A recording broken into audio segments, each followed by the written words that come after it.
Olá a todas e a todos, estamos aqui em mais uma emissão do Pode Esclarecer, o podcast do Conselho Regional de Lisboa. Hoje vamos falar dos direitos LGBTI+, eu confundo sempre as siglas, peço desculpa Alexa, qualquer coisa corrija. Vamos falar com a Alexa Santos, assistente social, formada pela Universidade Católica Portuguesa, especialista em educação não formal, faz parte da direção do Clube SAFO, Associação para Lésbicas em Portugal, do INMUN, Instituto da Mulher Negra, colaborou no estudo Diversity and Childhood, coordenado por Ana Cristina Santos e Mafalda Esteves, em que editaram um manual Como Prevenir e Combater a Violência contra Crianças e Jovens LGBTI+, e de género diverso.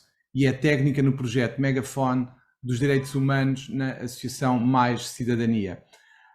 Eu diria que este podcast que estamos aqui a fazer hoje também se insere num protocolo que assinámos com a Secretaria de Estado para a Igualdade no âmbito do combate à discriminação e do Plano Nacional de Combate à Discriminação. E começaríamos por, no fundo, o que é uma discriminação em função da orientação sexual, que é o que está aqui em causa essencialmente. Se lhe pedisse para definir no que é que se traduz essa situação de discriminação em virtude da orientação sexual? Bem, antes de mais, olá, obrigada por este convite. É sempre muito bom poder estar aqui e poder falar sobre estas questões, especialmente em contextos que normalmente não falamos, não é? Então é assim mesmo muito bom poder estar aqui hoje e poder falar sobre estas questões. Se eu pudesse definir discriminação, é assim, primeiro, antes de mais nada, diria que existem discriminações a vários níveis, não é? Existem discriminações muito específicas que significam muitas vezes violência física, especificamente, e depois também violências que são de outros âmbitos, como por exemplo violências sistémicas, violências sistemáticas, tanto a nível da família como ao nível do local de trabalho. Talvez pensar um bocadinho nas discriminações a estes vários níveis, ou seja, eu costumo usar muito a ideia do centro que vai para as periferias, não é? Então temos uma violência física que normalmente é aquela que as pessoas mais reconhecem, que é aquela violência central, que é como se uma mulher que é muito masculina, que é atacada no meio da rua, é uma violência e é uma discriminação que é mais reconhecida, especialmente se vier com questão de discurso de ódio, ou seja, se alguém lhe disser, sua pi, aquela palavra começada com F, que é utilizada para diminuir pessoas que são lésbicas, não é? Portanto, esta é muito reconhecida. Depois, temos outras discriminações que nós muitas vezes não entendemos como sendo discriminação, como por exemplo, quando temos um casal de pessoas, um homem cis e uma mulher cis, que entretanto tiveram um filho e que esta mulher, por exemplo, começa uma relação com outra mulher. Alexa, desculpe, deixe-me só fazer-lhe uma interrupção, uma vez que nós aqui queremos mesmo esclarecer o que é um homem cis e o que é uma mulher cis. Ok. Então, por aí. Ok, então, normalmente, ou de forma, o comum é que uma pessoa que é dita por um médico à nascença que é um rapaz ou que é uma rapariga, esta pessoa identifica-se com este género. Ou seja, eu costumo muitas vezes dar esta imagem. Portanto, imagina que é uma pessoa que está grávida e que vai fazer uma ecografia e o médico diz, está à espera de um menino ou está à espera de uma menina. Esta criança nasce e na sua vida identifica-se com este género. Diz, sim senhor, sou um menino, sim senhora, sou uma menina. Acontece que há outras crianças e há outras pessoas que isto não é assim, não é? São pessoas que depois não se identificam com este género. As pessoas que não se identificam com este género são chamadas de pessoas transgénero. Depois, as pessoas que efetivamente se identificam com este género, que já é dada à nascença, são chamadas de pessoas cisgénero. Ok. Percebido. Que é que é o mais comum, não é? Que nós reconhecemos e que muitas vezes é dito, entre aspas, como normal, não é? Mas É aquilo diga-me, que as pessoas mas mais reconhecem. Alexa, diga-me uma coisa, falou em vários tipos de violência perdão, de discriminação, Uhum. e falou muito na violência física. A discriminação é essencialmente na forma da violência ou há outras formas que são maioritárias para além da violência ou não? Como é que se distribui? Há muitos fenómenos de violência baseada na discriminação sexual. Bem, eu diria que todas as formas de discriminação são violentas.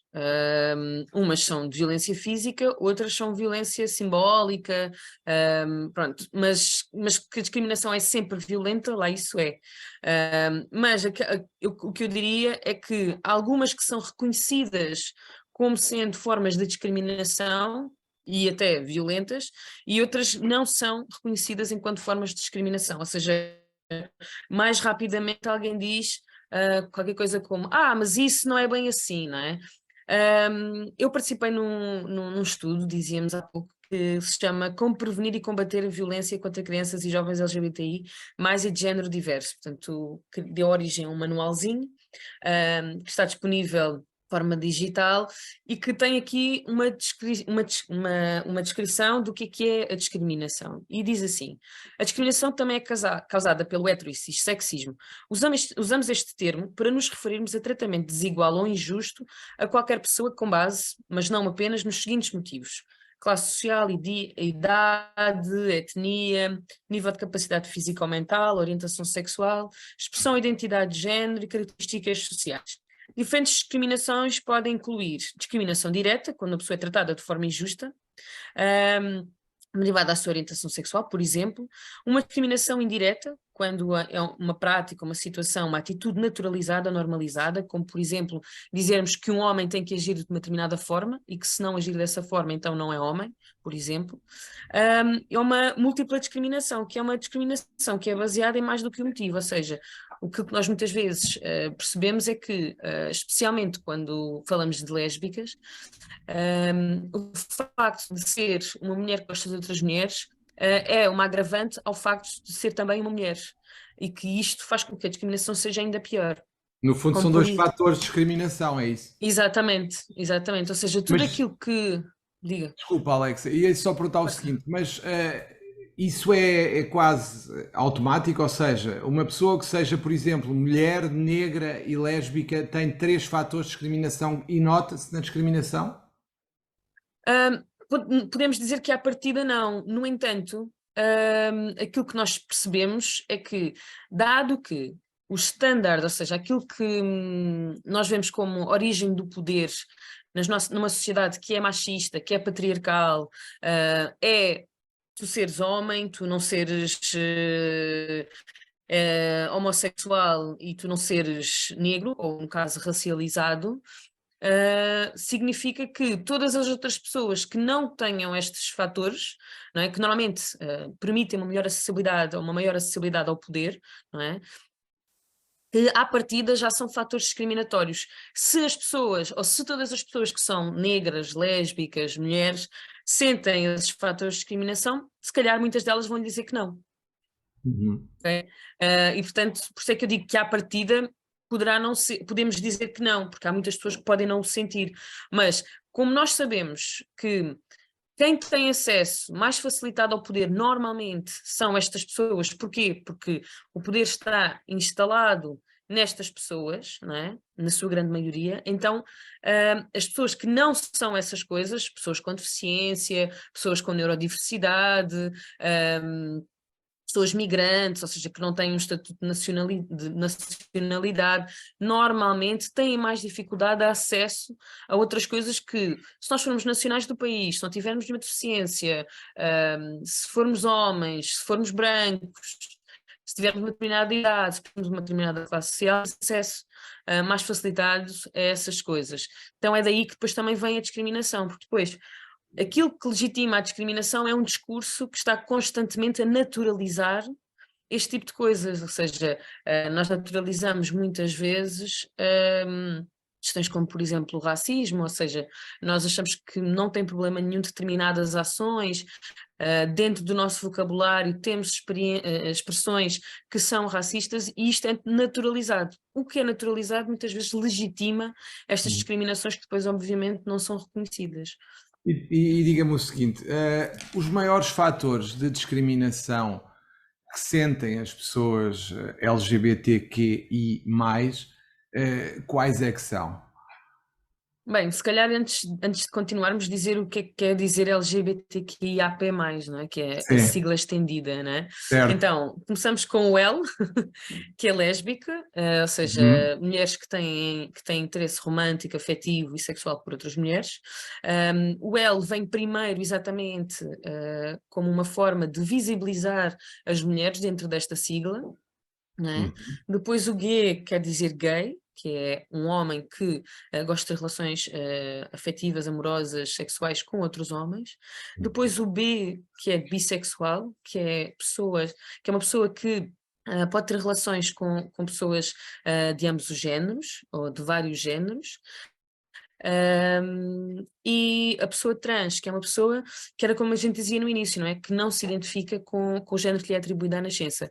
E esta pessoa trans pode ser várias coisas, não é? Pode ser uma pessoa que foi designada à nascença como masculino, ou seja, como rapaz, e depois se identifica como uma mulher, como pode ser como uma pessoa não binária, pode ser uma pessoa que não, a género, porque depois há aqui várias diferenças, não é? Uma diversidade bastante grande. Depois, há aquela parte, muitas vezes, da sigla que as pessoas já têm mais dificuldade em saber o que é que quer dizer. Por exemplo, o I, que é de uma pessoa intersexo. Uma pessoa intersexo é uma pessoa que tem características sexuais que não são as comuns. Não é? Nós muitas vezes pensamos que uma pessoa intersexo, ou quando ouvimos falar de pessoas intersexo, lembramos da ideia do hermafrodita, não é? Uhum. Que é um ser, os dois juntos, não é? Tanto tem características de um género como do outro, ou de um sexo como do outro. Mas o hermafrodita não pode existir numa pessoa, num ser humano, e então a forma correta de dizer é pessoa intersexo. E uma pessoa intersexo é uma pessoa que pode ter uma ou várias condições que não são as comuns daquilo que é o seu sexo. E sendo que o sexo não é só a genitália, ou seja, não é só aquilo que a gente tem entre as pernas. O sexo é composto por várias coisas, várias características. Uma delas é a genitália, a outra são, por exemplo, as nossas gónadas, que são coisas como os nossos ovários, os nossos testículos, coisas como as nossas hormonas e os nossos cromossomas. Portanto, há pessoas que, por exemplo, têm genitálias que se dizem femininas e têm, por exemplo, um grande nível de testosterona. E isto é uma condição intersexo, por exemplo. Depois temos as pessoas assexuais, que é o A do LGBTQIAP+, não é? São as pessoas assexuais. Depois temos as pessoas pansexuais, que são pessoas que têm relações com pessoas de todos os géneros. E falta-me o quê? O quê que pode ser de duas coisas? Pode ser ou de pessoas que estão a questionar a sua orientação sexual, que há muitas, não é? Há pessoas que dizem, pá, eu toda a minha vida vivi como heterossexual, mas agora questiono-me se é mesmo por aí, se é outra coisa, não é? Ou então é o queer, e o queer significa o quê? O queer significa que é uma identidade ou uma orientação que é fluida ou em construção, ou seja, é uma coisa que te permite dizer, não, a minha identidade e a minha orientação sexual não são qualquer coisa que esteja estanque, e portanto é queer. Eu não sei muito bem, está a construir-se, como é que ela será, ainda não tenho a certeza. E então é assim, esta sigla está em constante movimento porque tem a ver exatamente com estes avanços que nós vamos fazendo, ou seja, se nós antes falávamos só de pessoas homossexuais e não falávamos de pessoas trans, começámos a falar de pessoas homossexuais e de pessoas trans. E depois começámos a perceber, epá, mas há aqui mais coisas, há aqui mais diversidade. Então, quando nós nomeamos, nós também estamos a fazer o quê? Estamos a permitir que nós consigamos dialogar sobre estas questões. Então, às vezes as pessoas dizem, fogo, LGBTQI, mais aquele alfabeto todo, eu já não sei do que é que a gente está a falar. Então, é exatamente para nós podermos saber do que é que estamos a falar que nós visibilizamos estas letras. No entanto, isto é um processo que é bastante contestado, ou seja, há quem diga que não é útil nós termos uma sigla em constante movimento.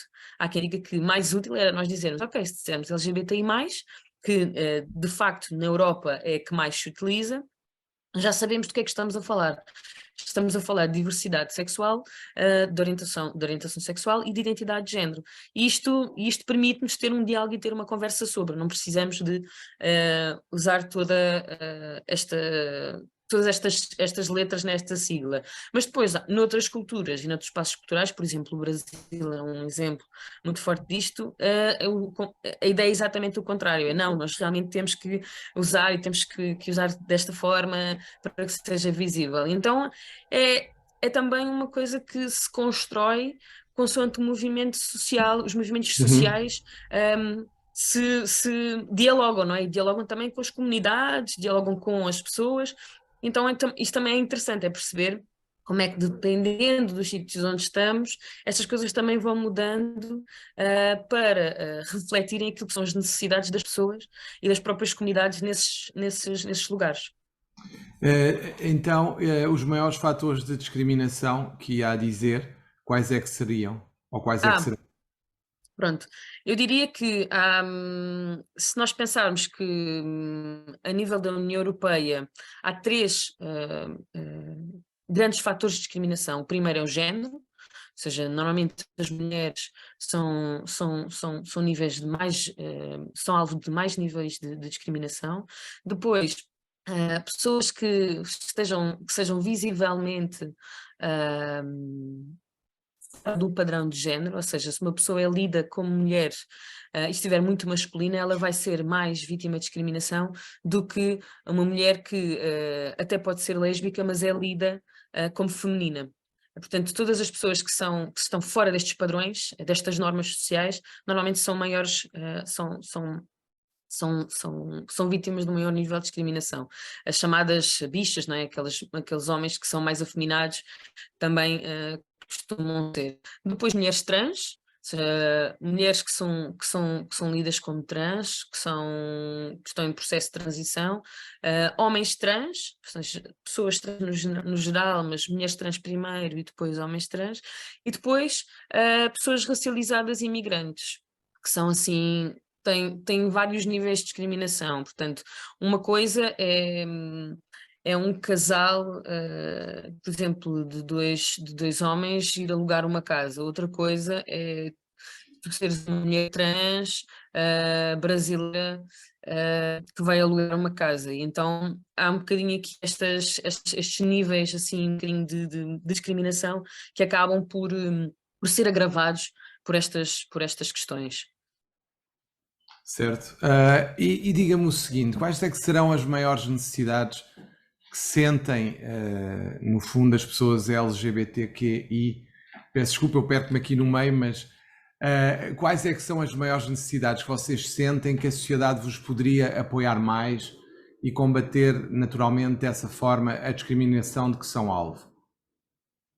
A primeira necessidade é de financiamento, não é? Era muito importante que nós deixássemos de pensar nas questões das pessoas LGBT como uma questão de uma franja, ou seja, de um grupo minoritário que está à parte da sociedade. Ou seja, se nós pensássemos nas pessoas LGBTI+, como pessoas que fazem parte das nossas sociedades, das nossas comunidades, aquilo que nós teríamos seria efetivamente organizações, sejam elas a nível nacional, como por exemplo a Comissão para a Igualdade de Género, que já percebeu isto e efetivamente todos os anos abre uma chamada para questões LGBTI, para financiamento destas associações, portanto a nível nacional, mas também a nível regional e local. Portanto, nós sabemos, por exemplo, que existe uma falta muito grande de apoio a nível local, especialmente em determinadas localidades.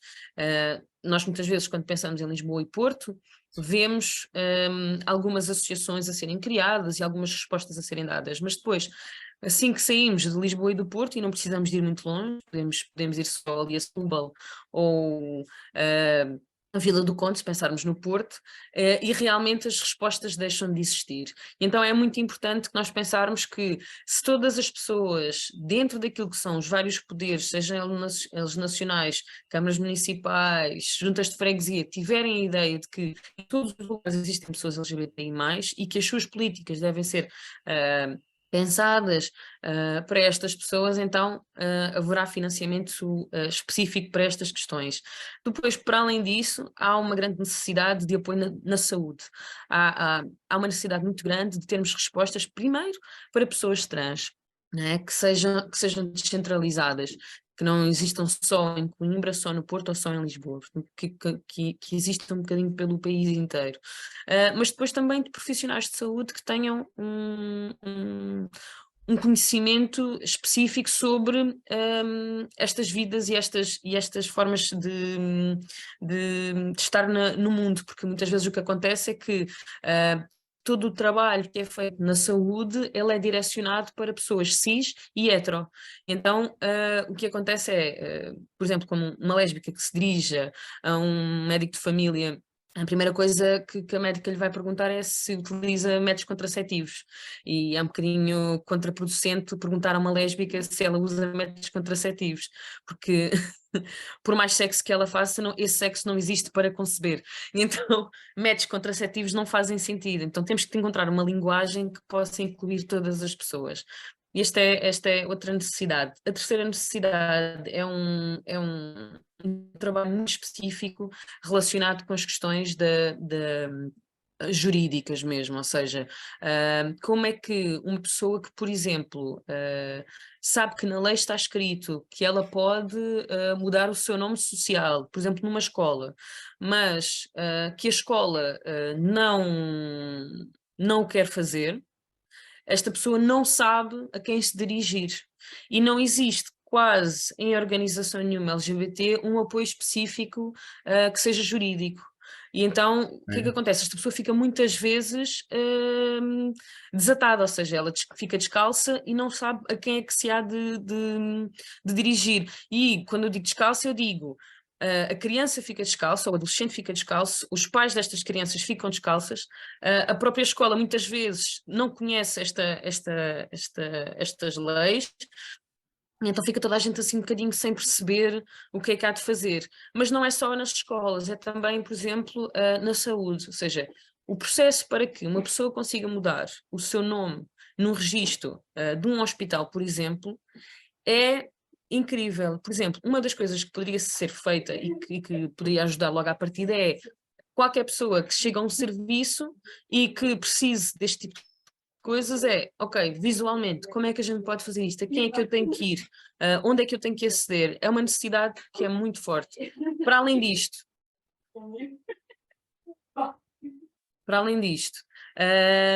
temos aqui várias questões a nível do foro familiar, ou seja, pessoas que têm filhos fora dos relacionamentos em questão. Eu tenho um filho de um casamento anterior. O que é que eu faço? Adopto, não adoto?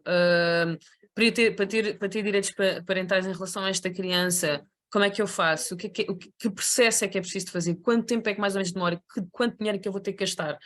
Isto não está em lado nenhum, ou estando, é de difícil acesso. E então não há assim nenhuma lei que eu saiba.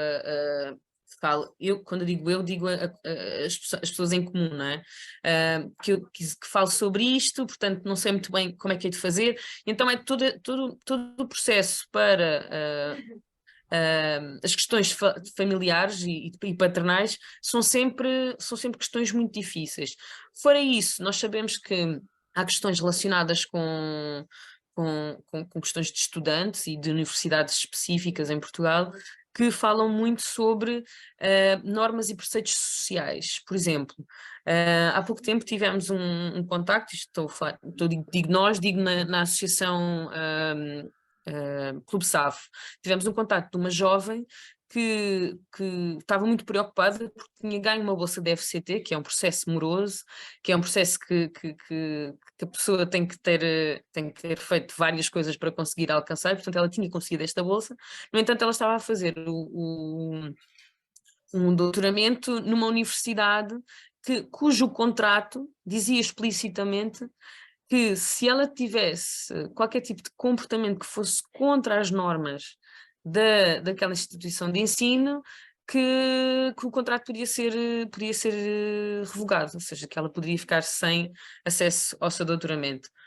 E ela estava muito preocupada a perguntar-me se, por exemplo, se ela tivesse numa relação de namoro com outra mulher e se trocasse carinhos, por exemplo, em público, se isso podia ser uma razão pela qual ela podia ser expulsa do doutoramento. E então são coisas que são muito simples, mas que para ela, quer dizer, o nível de stress desta pessoa quando entra em contacto connosco era um nível máximo, ou seja, ainda passei este processo todo, consegui ganhar este processo que muito poucas pessoas ganham, e agora ainda dizem que a minha orientação sexual pode ser um fator para eu deixar de ter acesso ao doutoramento. Então ela estava assim, um caco. Para além disto, bom, são várias as necessidades, mas relativamente, por exemplo, à habitação, nós sabemos que há muita gente que não consegue alugar casa se apresentar enquanto casal, ou até que fazem a conversa com o senhorio individualmente, mas que depois, quando aparecem duas pessoas, este senhorio ou esta senhoria acabam por encontrar formas de não efetivar o contrato. E o que é que eu faço nestas alturas? Como é que eu posso questionar isto e como é que eu posso dar a certeza, por exemplo, ter evidências de que o problema é a minha orientação sexual, não é? Pode não haver algo explícito, ou seja, a pessoa pode não dizer, porque tu és gay e eu não quero gays na minha casa, não é? Mas nós sabemos que essa é a razão, ou seja, que se fosse a pessoa individualmente que tem um companheiro e vamos as duas pessoas para viver para essa casa, ok. A partir do momento que a pessoa é apresentada com duas pessoas do mesmo género, já fica, afinal, já veio outra pessoa e vou arrendar a outra Mas, pessoa. mas diga-me uma coisa, falou na questão de vários apoios, um deles era o apoio jurídico. Uhum, E a questão que eu lhe colocaria era, antes de avançarmos muito mais, acha que o apoio jurídico poderá fazer sentido e em que termos é que poderá fazer sentido e se de facto poderia contribuir para, no fundo, esses direitos serem reconhecidos e não serem alvo de violação como nós assistimos? uhum. Eu acredito que sim, eu acredito que o apoio jurídico era muito importante. Primeiro, no sentido da melhoria do acesso a este conhecimento, ao conhecimento jurídico, ou seja, se nós pensarmos em todas as leis que existem, quais delas é que podem ser, que leis é que existem que tenham em conta pessoas LGBT, não é? Temos uma lei muito geral a nível da discriminação, mas depois temos outras que são muito específicas. Acho que é muito importante, por exemplo, criarem-se apoios específicos para questões LGBT, porque nós sabemos que há muitas pessoas que trabalham no direito que são elas próprias bastante conservadoras, então o que muitas vezes também acontece é pessoas que procuram um apoio jurídico específico, não é? E não encontram, ou seja, não temos pessoas que trabalham no direito, sejam elas advogadas, sejam elas o que forem, que entendam estas questões, ou sequer que as queiram defender. Então é muito difícil, especialmente quando estamos a falar de questões de trans, encontrarmos pessoas que trabalhem nesta área do direito e que realmente se sintam capacitadas para apoiar nestes casos. Mas depois não é só isto, eu acho que é mesmo a necessidade das pessoas conhecerem a lei ou conhecerem os processos para que, se acontecer uma situação, uma determinada situação, quem é que onde é que se devem dirigir, quais é que são os processos que devem fazer, qual é que é a lei que os protege em determinadas situações, este tipo de coisas é uma coisa que não é muito difícil de juntar e nós no Clube SAF fizemos isto uma vez, mas relacionada com questões específicas à maternidade.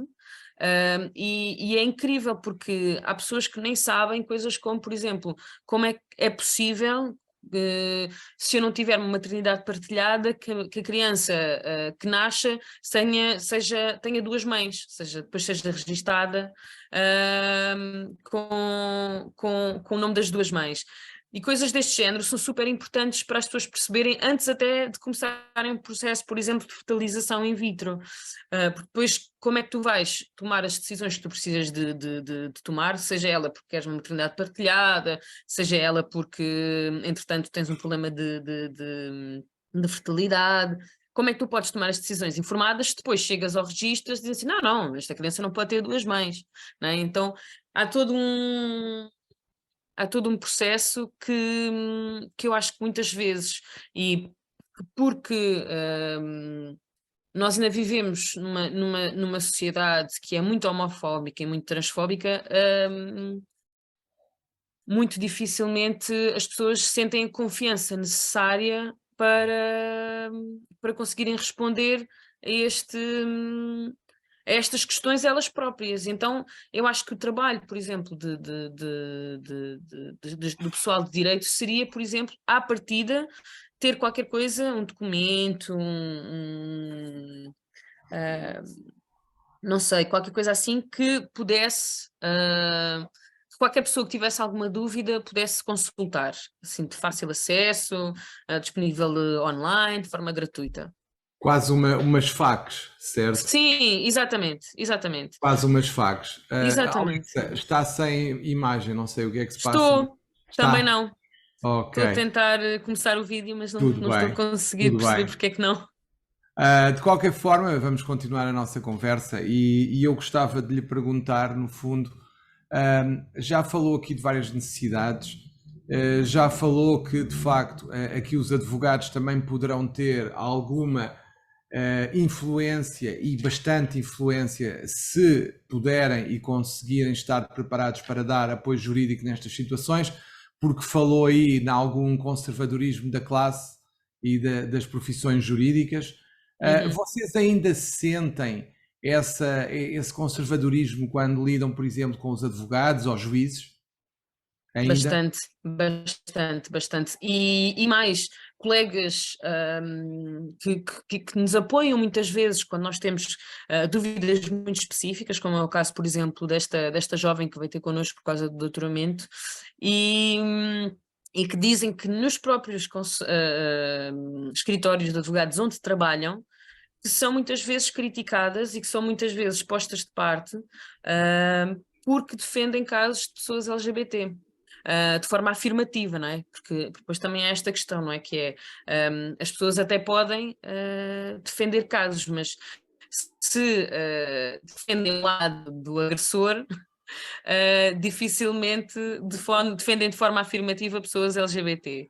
E, então, e também com juízes, muito especificamente, por exemplo, naqueles casos que eu falava da maternidade, em que mulheres lésbicas que têm filhos com homens, depois, quando estão perante um juiz e ouvirem coisas como, por exemplo, pois então, mas se anda com mulheres não é um bom exemplo para a sua filha ou para o seu filho. Ainda é comum ouvir isso? Infelizmente, segundo aquilo que são os testemunhos das pessoas que chegam a nós, sim, ainda é bastante comum e é muito E difícil. não, diga, desculpe, diga Não, lá. e é muito difícil depois, primeiro, comprovar que isto aconteceu e muitas vezes, se não tivermos um advogado que está preparado para estas questões, muitas vezes é qualquer coisa que passa por baixo do tapete, mas que faz com que a pessoa LGBT sinta, ok, este não é um lugar para mim, a justiça não está feita para pessoas como eu. E então diminui ainda mais o nível de segurança perante a justiça. Certo.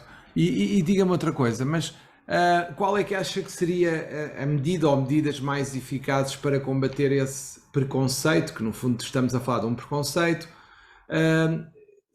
Passará por uma sensibilização, uma educação para a cidadania, passará por formação para juízes, advogados, magistrados do Ministério Público, profissionais de saúde, que acredito que também tenham um ou outro tenham preconceitos, ou mais do que se calhar um ao outro, infelizmente, mas na sua opinião, o que é que poderia concretamente ser feito pelas instituições e, naturalmente, pela Ordem dos Advogados?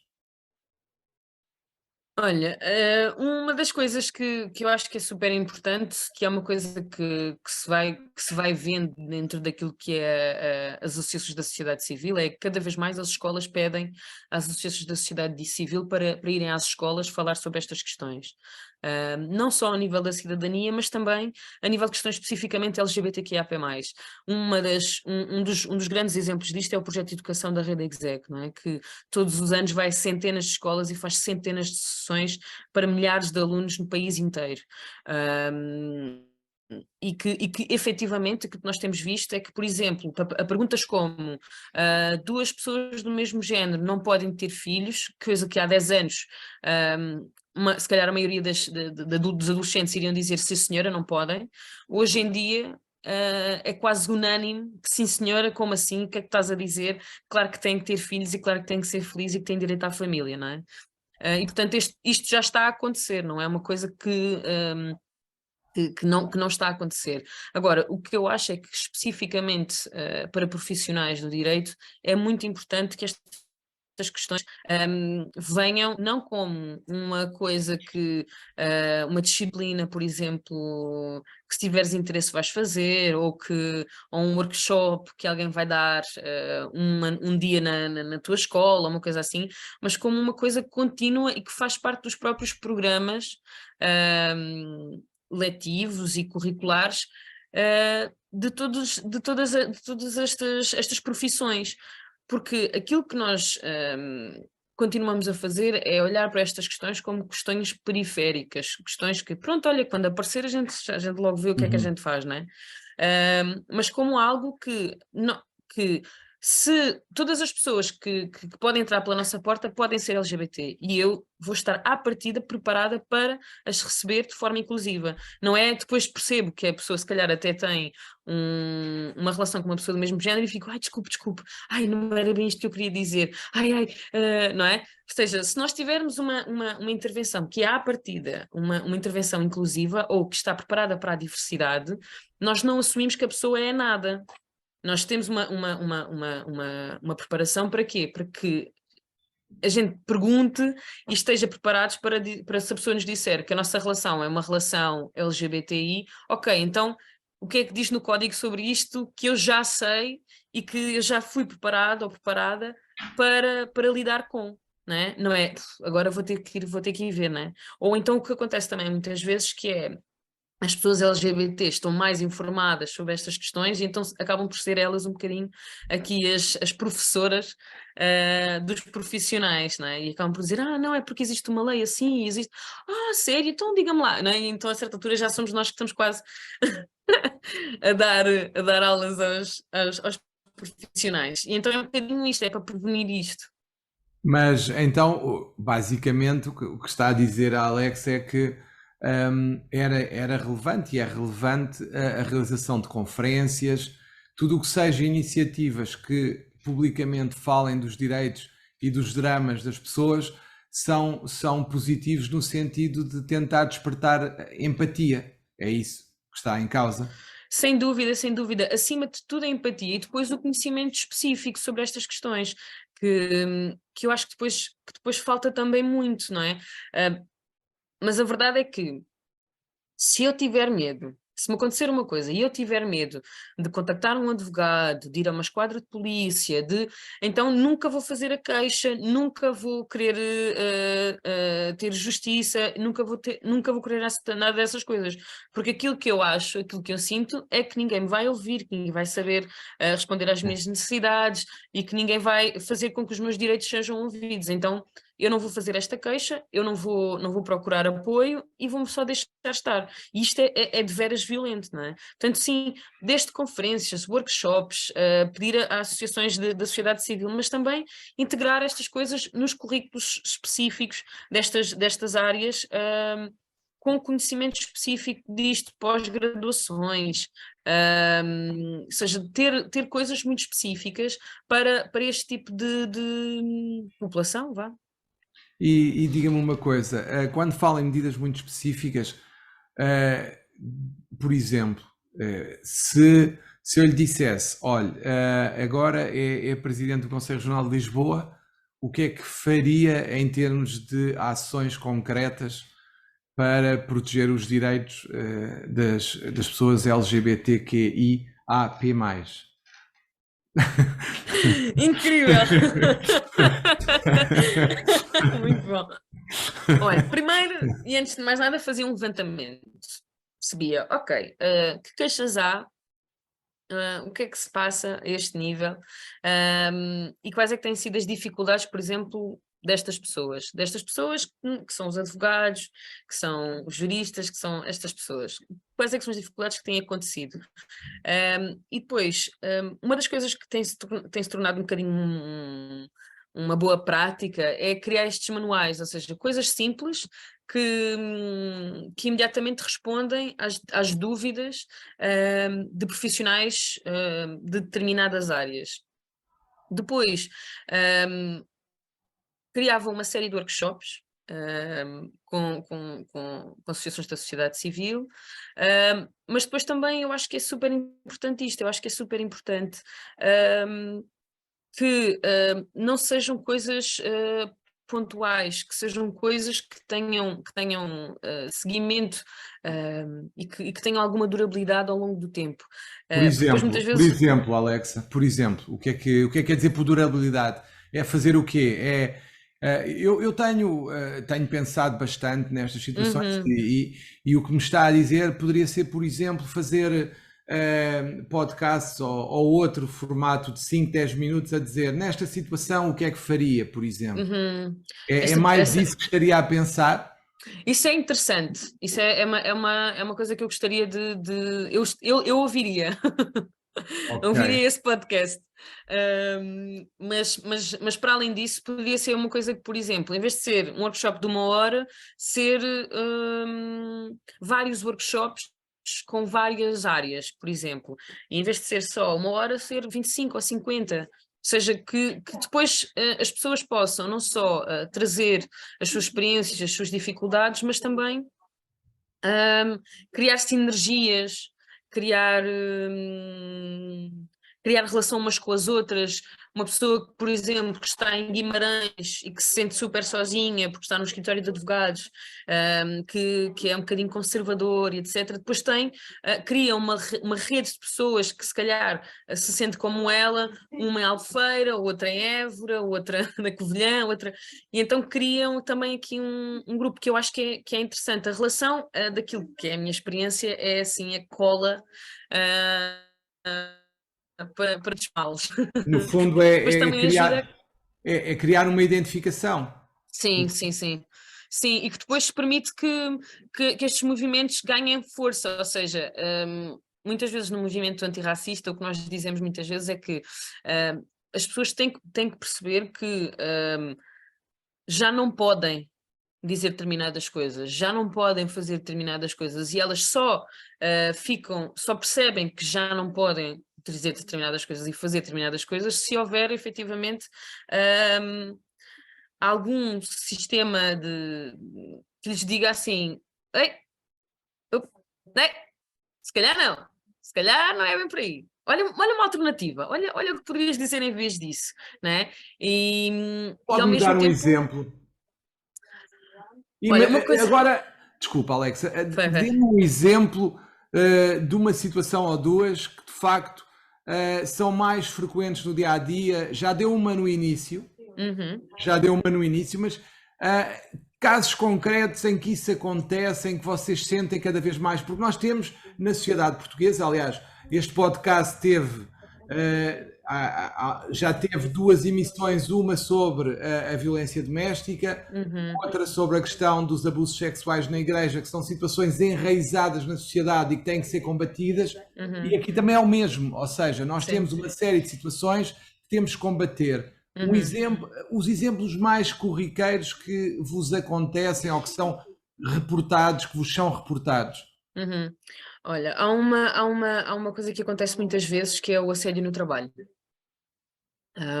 E o assédio no trabalho é algo que que é muito difícil porque ele é específico, ou seja, por exemplo, de chefes dentro da organização, dentro do trabalho, que constantemente associam as pessoas lésbicas, por exemplo, com frases como: ah, então, e o teu maridinho? Ai, não, desculpa, não é maridinho, não é? Ah, Pronto. então, então e o teu namorado? Ah, não, não, já me esqueci, tu não tens namorados, não é? Pronto. Este tipo de coisas acontece, mas coisas como também, por exemplo, muito especificamente e também às vezes a nível do trabalho, coisas como não, mas tu não precisas dos dias de paternidade porque tu não és o pai. E a pessoa fica assim um bocadinho tipo, que é que eu vou dizer a isto, não é?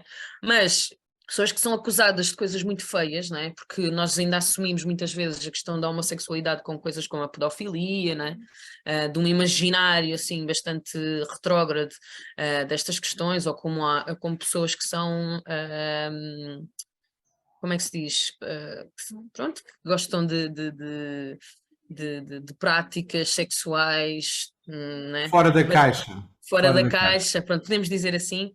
Então, as pessoas são muitas vezes associadas com coisas deste género e, portanto, muitas vezes pessoas que quando, ou que têm medo de dizer que são LGBT quando trabalham, por exemplo, com crianças, que são professoras, que são educadoras de infância, etc., mas depois que quando fazem este disclosure, quando dizem efetivamente que são lésbicas ou que são gays, depois existe uma diminuição nos seus direitos, ou assim, ou seja, como se fossem pequenas coisas para fazerem com que a pessoa se demita. Uhum. Isto acontece bastante. Mas depois também pensamos que, por exemplo, se fores uma pessoa trans que está a fazer o processo de transição, e que ainda és, por exemplo, uma pessoa lida como um homem, mas que, por exemplo, no teu cartão, no teu BI, ou tens uma conversa com os teus superiores hierárquicos sobre a mudança, por exemplo, do teu nome no teu crachá de identificação da empresa, não é? E tudo isto torna-se uma situação, não é? E depois situações de violência específica, ou seja, de pessoas que são apalpadas, de pessoas que são metidas, por exemplo, nos economatos e que depois são vítimas de assédio sexual. Portanto, há aqui, bem, várias, a nível por exemplo, da questão do local de trabalho, mas depois também tens a nível do espaço público, não é? No espaço público é um free for all, não é? A quantidade de coisas que nos acontecem, tanto ao nível, por exemplo, de duas mulheres que são agredidas, seja ele nos transportes públicos, seja ele no meio da rua, é ainda incrível, ou seja, as pessoas não têm ideia. E de casais também de homens gays. Mulheres trans, então não se fala. Não é? Quer dizer, os números são gritantes, são mesmo gritantes. A violência, e que muitas vezes é física, não é só verbal, nem sequer, ou seja, é muito difícil depois às vezes até de nós verbalizarmos porque ele é realmente muito violento.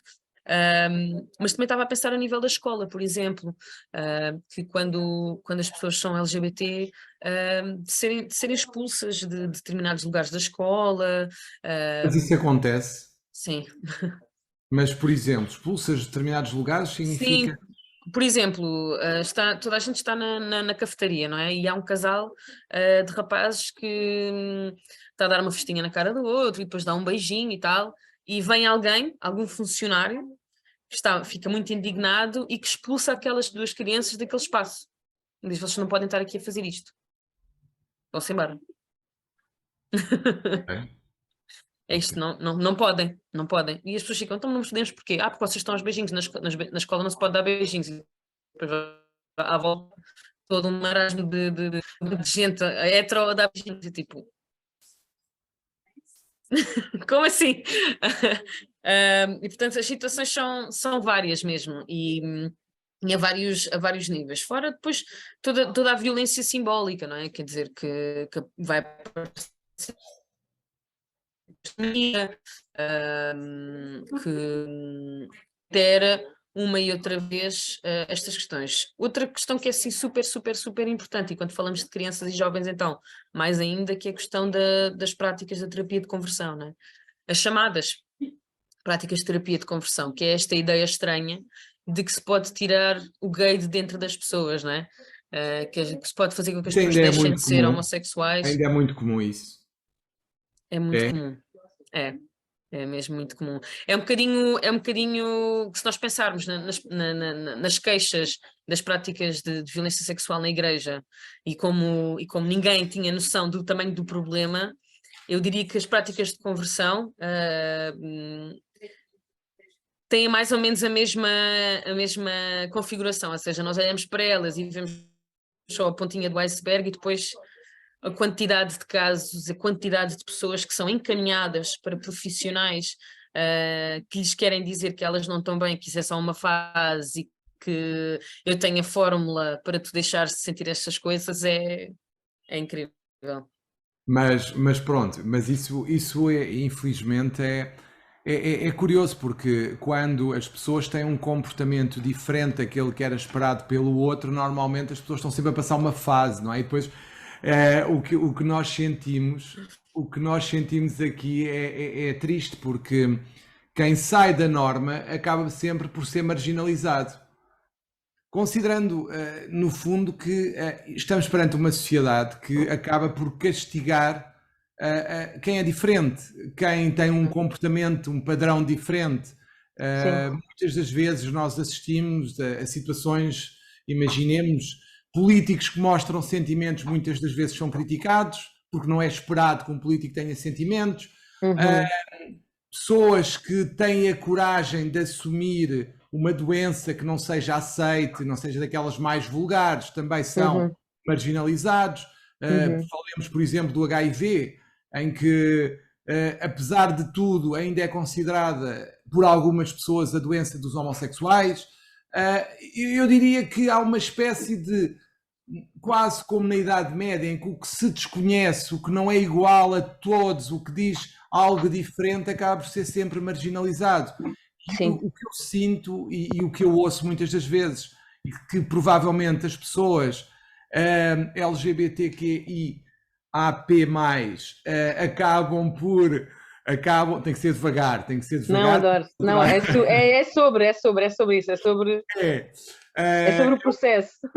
É um processo, é todo um processo, mas o que está aqui em causa é o castigo da diferença, quase. É um castigo social da diferença. E nós temos que combater esse estigma do que é diferente. Ora, eu não estou a defender naturalmente quem é diferente e comete um crime, não é nada disso. O que estamos a falar é de pessoas que não cometem crimes, são só diferentes, não são iguais aos outros, não podem ser marginalizadas e não devem ser marginalizadas. E é no fundo isso que está em causa, quanto a mim. E eu creio que a sociedade deve ser ensinada também a respeitar essa diferença por quem sente, no fundo, a marginalização dessa diferença, não é, Alex? Acho que é isso que está em causa. Sim, eu costumo dizer muitas vezes que eu sou um bocadinho contra a ideia da inclusão, porque eu acho que a inclusão continua a reiterar a ideia de nós e dos outros. E não existem nós e os outros. Nós somos todos pessoas e toda a gente é diferente. Mesmo um homem branco cis que ganha 2.000 euros por mês é diferente de outro homem cis branco que ganha 2.000 euros por mês. Se calhar um tem filhos, se calhar o outro não tem. Se calhar um vive no interior e o outro não vive.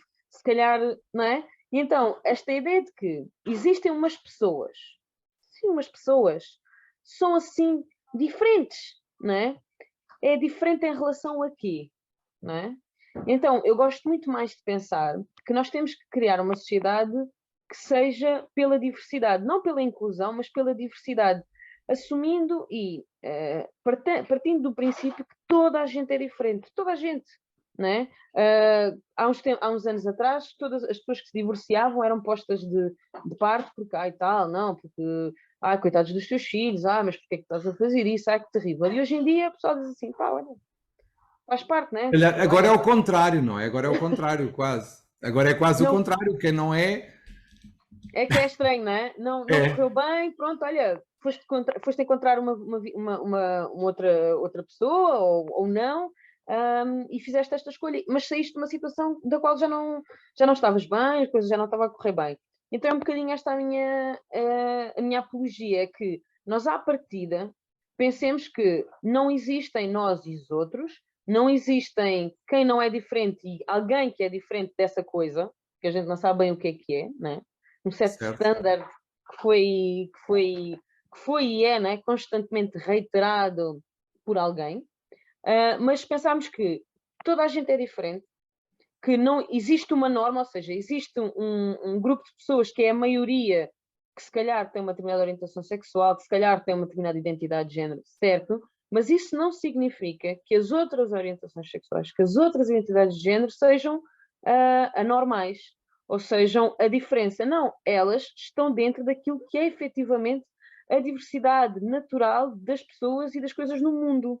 No fundo, é a chamada unidade na diversidade. Sim, sim. Não é dizer que somos todos seres humanos, é dizer que todas as pessoas são diferentes. Nós não somos todos iguais, ao contrário, nós somos todos diferentes. E se nós tivermos consciência, se nós tivermos capacitados para pensar nessas diferenças, para as verbalizar, para falar sobre elas, para as desconstruir, então vamos conseguir dar respostas mais específicas, respostas mais atempadas, respostas melhores a todas aquelas pessoas que podem não estar dentro da maioria. E isto sempre com este pensamento crítico de que a quem é que serve estas ideias do que o que é normal, a quem é que serve as ideias de tens que ser assim, a quem é que serve? Não serve a toda a gente. Então a quem é que serve? Então a ideia para mim tem que sempre ser no sentido de não, vamos desconstruir isso e vamos criar uma forma para que toda a gente possa ser quem é. E quando eu falo de ser quem é um homem que gosta de cozinhar e de fazer bolos e de trazer uma sobremesa no jantar de amigos, em vez de beber cerveja. Estamos a falar da jovem que quer ir para o futebol porque, entretanto, viu na televisão que a seleção feminina portuguesa, entretanto, foi para os mundiais e ela também quer. E que isto não é tipo, não, mas isso é um desporto de rapazes. E depois chega Mas na escola para... é curioso, Alexa, eu peço desculpa por interrompê-la, mas é curioso ter falado especificamente no caso do cozinheiro. Ou seja, eu por acaso discordo de si. Eu acho que neste momento ser cozinheiro já dá um certo estatuto. Porque há uma série de situações sociais que já se têm vindo a verificar que fazem com que o chefe de cozinha já seja uma figura socialmente relevante. Sim, mas uma coisa é um chefe de cozinha. Sim, também é verdade. Outra coisa é aquela pessoa que todos os dias faz o comer para a família. Também é verdade, também é verdade, também é verdade. Ainda estamos a meio caminho. Essa parte se calhar ainda não chegámos, sim. Né? É verdade, é verdade. Então eu é acho verdade. que tem muito a ver com estes papéis sociais, estas coisas que nós assumimos, que são os papéis que cada pessoa deve encaixotar, né? Que é, por isso é que eu disse especificamente, um jantar de amigos e que um deles traz um tiramisu que fez em casa, em vez de uma grade de cervejas, é visto assim, ué? Mas onde é que Sim, vais meter o tiramisu? sim, é verdade, é verdade, é verdade.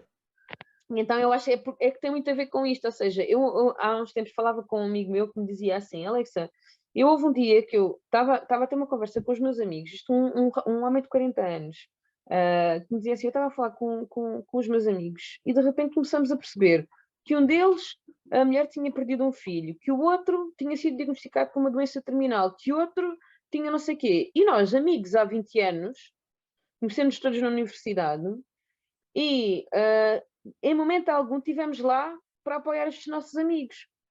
E porquê? Porque não é de homem chorar, porque não podes ser fraco, porque não sei o quê, e é de género. Nós temos mesmo que quebrar com isto, porque depois, neste caso, e ele dizia-me que eu não sinto que depois os meus amigos são efetivamente meus amigos, são só gajos com quem eu saio para beber umas cervejas. E quando eu preciso, não posso contar com eles porque tenho que ser homem. Certo. Sem E dúvida. então eu sinto que isto é uma coisa que toda a gente beneficiaria com entender que estes papéis de género, eles não são bons para ninguém, nem para os homens. Porque Sim, esta sim, sim. coisa de termos esta máscara de que somos os fortes, que aguentamos com tudo, que não faz mal e que isto tem que parar, isto tem que parar de acontecer. Porque toda a gente tem o direito de poder ser humano, de sentir as Claro. coisas que sente, de ter relações profundas com as pessoas à sua volta, sejam elas namoradas, sejam elas amigos, sejam elas familiares, mães, pais. Isto tudo é super importante. As pessoas podem ser cuidadoras.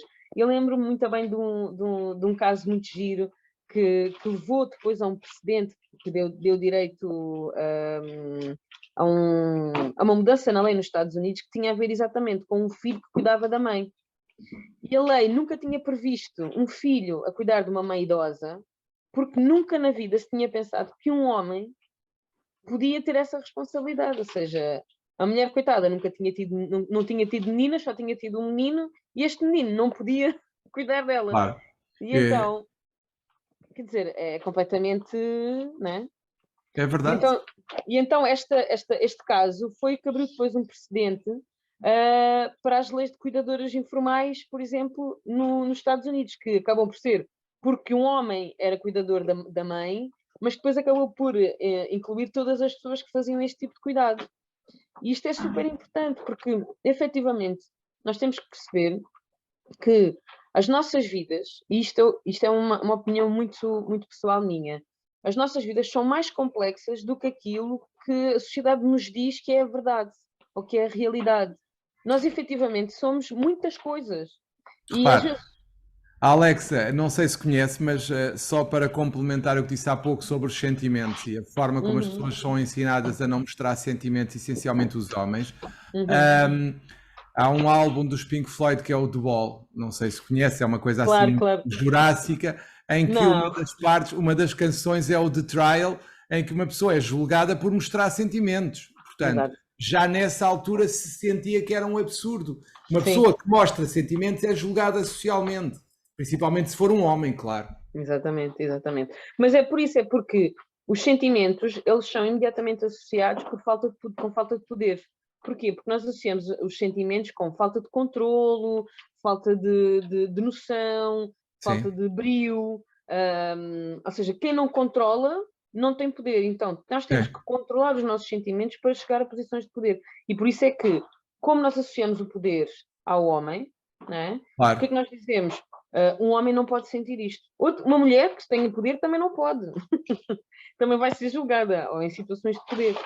Mas porque é que nós associamos estas duas coisas? E é isto que eu acho que é super importante, é nós constantemente podermos ter uma mente crítica e criar mecanismos que nos ajudem a pensar sobre estas coisas, desconstruindo estas posições quase que, não é?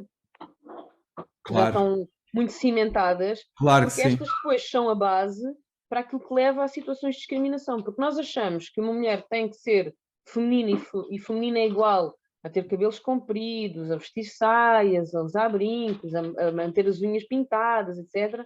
Então, quando uma mulher aparece de cabelo curto, de calças de ganga, de camisa, sem as unhas pintadas, de uma determinada forma, a gente acha logo imediatamente, o que é que se passa O que é que se passa aqui?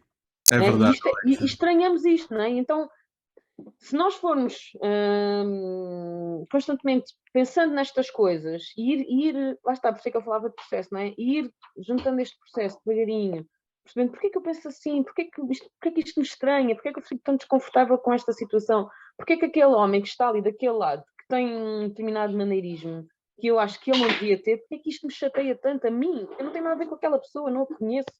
Claro. Não é? Então, fazer este exercício eu acho que é super importante. Depois, lá está, quanto mais nós fizermos isto, mais nós vamos percebendo, ok, eu não tenho que ter esta situação, eu não tenho que ter este sentimento, eu não tenho que pensar assim, eu posso pensar de outra maneira, E isso não faz de mim menos homem, menos mulher, menos poderoso, menos... Ao contrário, eu acho que quanto mais nós tivermos a capacidade de pensarmos que a vida é efetivamente esta diversidade toda, não é? Mais poder vamos tendo, porque depois, face a situações que nós já vimos, não é? Que vão acontecer, como pandemias, como situações de crise, nós vamos conseguir pensar nas soluções com outra capacidade.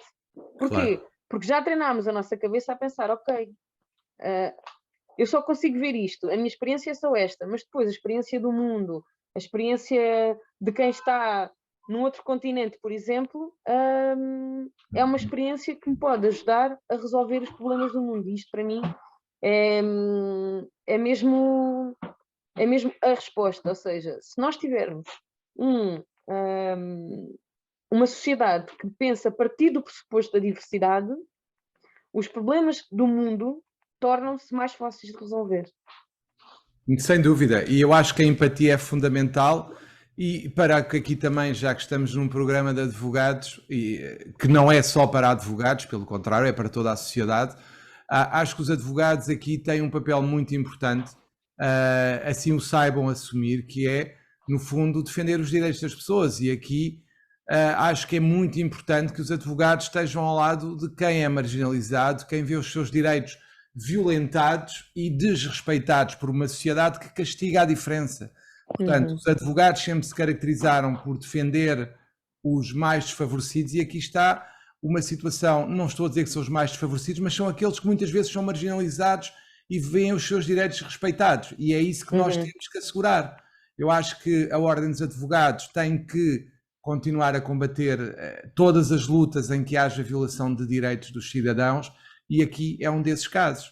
E acho que temos a obrigação de combater estas situações de marginalização, porque, como disse e bem, todos temos que ter empatia suficiente, todos temos que ter a noção de que a defesa dos direitos das pessoas LGBTQIAP+, é fundamental para que a sociedade seja uma sociedade mais justa.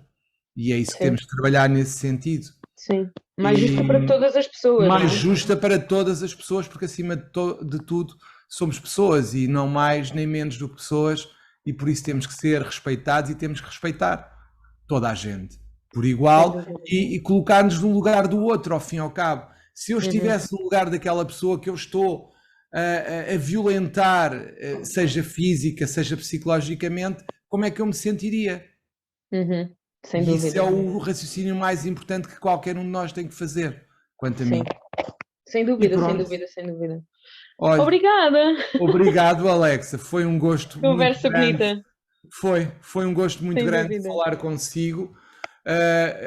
Faço votos para que consigamos fazer mais coisas e que seja possível que, com a nossa modesta contribuição, consigamos tornar o mundo um pouco mais justo na parte que podemos alterar. Sim. Muito obrigado, Alexa. Eu gosto muito de um filme em que entra o Mickey Gervais, então está a ter uma conversa com uma senhora que lhe diz assim: nós temos que perceber que muitos homens plantam árvores sobre as quais eles nunca vão poder usufruir da sua sombra, não é? Mas não é por isso que esses homens deixam de plantar essas árvores. Eu gosto muito desta frase porque é muito isto,